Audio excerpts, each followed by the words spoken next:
Welcome dear friends, I am Sunidhi. I read in 10th class. So today I will going to explain nature of roots of a quadratic equation. So my discriminant is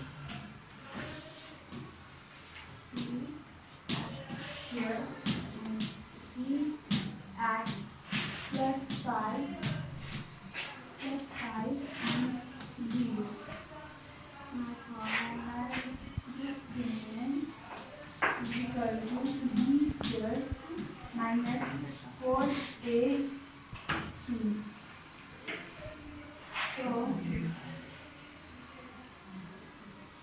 3 square minus 4 2 bracket and 5 5 bracket and 3 is a 9. 4 is equal to 4 1 is a 4 2 is a 8 8 5 5 is 40. So 40 minus 9 is 31 and this minus our discriminant less than 0. So